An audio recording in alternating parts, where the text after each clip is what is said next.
नमस्कार, live cities के night bulletin दिन में बिहार में आपका स्वागत है। आपके साथ मैं मुस्कान। खबरों की शुरुआत करेंगे, लेकिन उससे पहले एक नजर डालते हैं आज की सुर्खियों पे।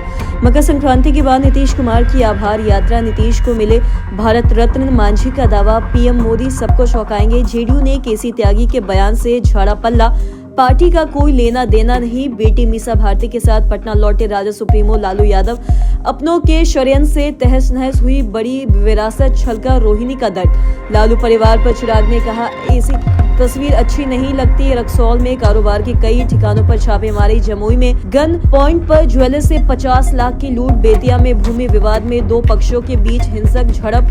बिहार के 16 जिलों का पारा 60 डिग्री से नीचे। अब खबरें विस्तार से।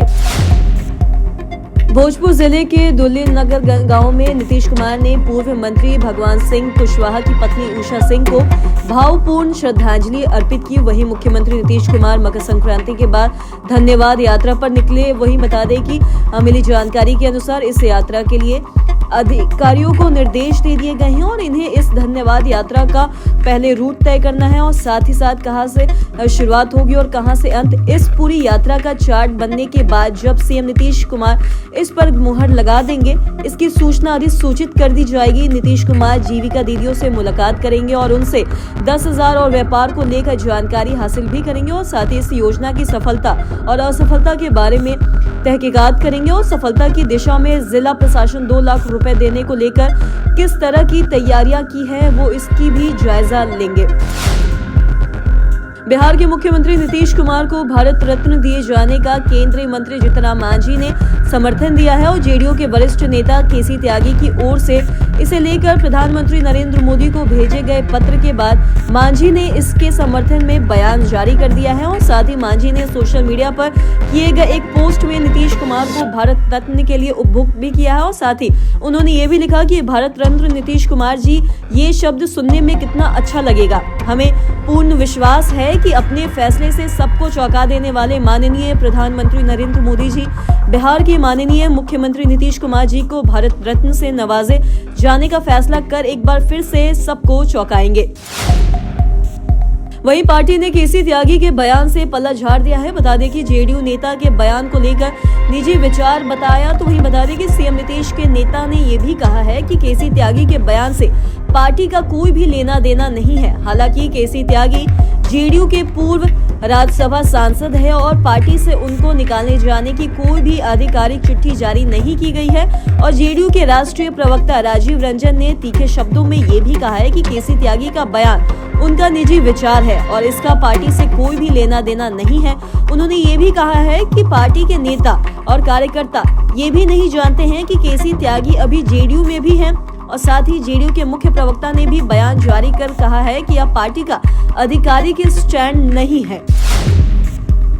लंबे समय बाद राजद सुप्रीमो लालू प्रसाद यादव पटना पहुंचे हैं और लालू के साथ उनकी बड़ी बेटी और सांसद मीसा भारती भी मौजूद रही और एयरपोर्ट पर मीडिया से बातचीत करते हुए मीसा भारती ने केंद्र सरकार और जांच एजेंसियों पर जमकर निशाना साधा है। लैंड फॉर जॉब मामले में आरोप तय होने के सवाल पर उन्होंने ये भी कहा कि आरोप तय होना एक कानूनी प्रक्रिया है और हम इसका सामना मजबूती से करेंगे। ये पूरी तरह से राजनीति से प्रेरित मामला है जिसे चुनाव को देखते हुए तुल दिया जा रहा है।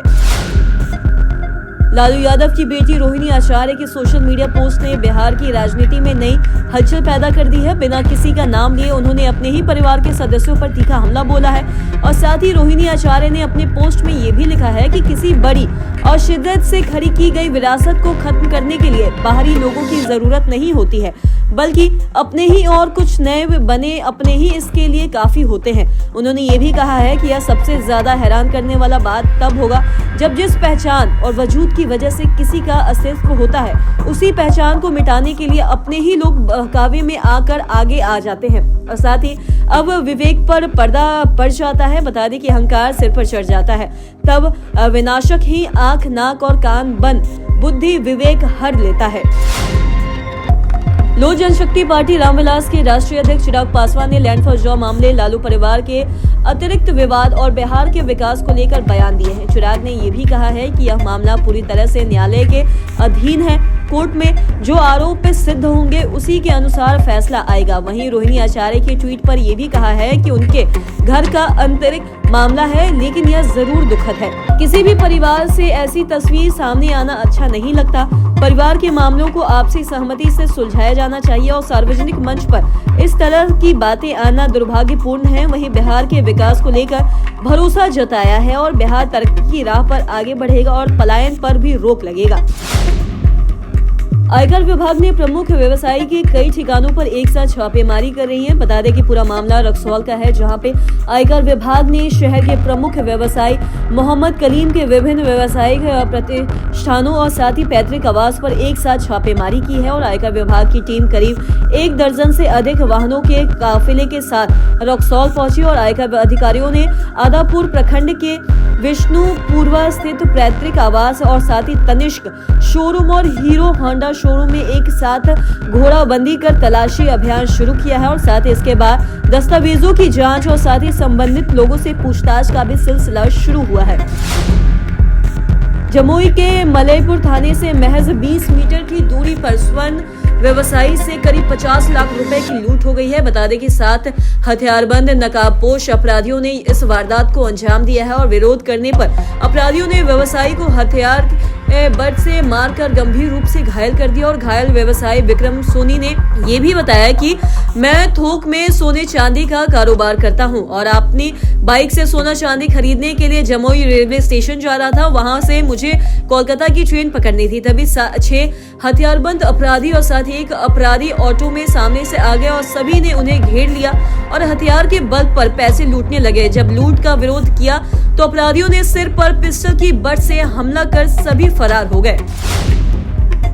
बेतिया जिले में भूमि विवाद को लेकर 2 पक्षों के बीच हिंसक झड़प हो गई है। बता दें कि झड़प के दौरान जमकर लाठी डंडे चले और जिसमें दोनों पक्षों से करीब 1 दर्जन लोग गंभीर रूप से घायल हो गए और घायलों को अपने पहले अनुमंडल अस्पताल नरकटियागंज में प्राथमिक उपचार दिया गया और साथ ही घायलों की गंभीर स्थिति को देखते हुए बेहतर इलाज के लिए उन्हें बेतिया GMCH रेफर कर दिया गया। और घायलों ने आरोप लगाया है कि विवादित भूमि पिछले 80 वर्षों से उनके कब्जे में है और उनके पास इससे संबंधित रसीद भी मौजूद है। और इनका दावा है कि दूसरा पक्ष जबरन कब्जा करने की कोशिश कर रहा था और इसी को लेकर विवाद बढ़ गया और झड़प हो गई। और साथ ही घटना की सूचना मिलते ही पुलिस मौके पर पहुंची और स्थिति को नियंत्रित भी किया गया।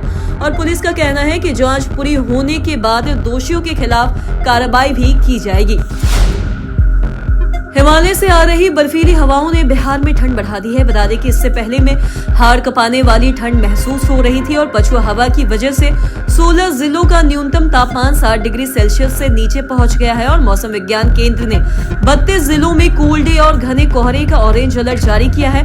और मौसम विज्ञान केंद्र के अनुसार पटना और पश्चिमी पूर्वी चंपारण समेत 32 जिलों में सुबह शाम घना कोहरा छाया रहा और अगले 1 सप्ताह तक कड़ाके की ठंड से राहत मिलने की संभावना भी नहीं है। और बता दें कि मौसम वैज्ञानिकों के अनुसार अगले 10 दिनों तक मौसम ऐसा ही रहेगा। और मौसम वैज्ञानिकों के संजय कुमार के अनुसार न्यूनतम तापमान में सामान्य 4.5 डिग्री सेल्सियस की कमी होने पर ही शीतलहर जारी किया जाता है।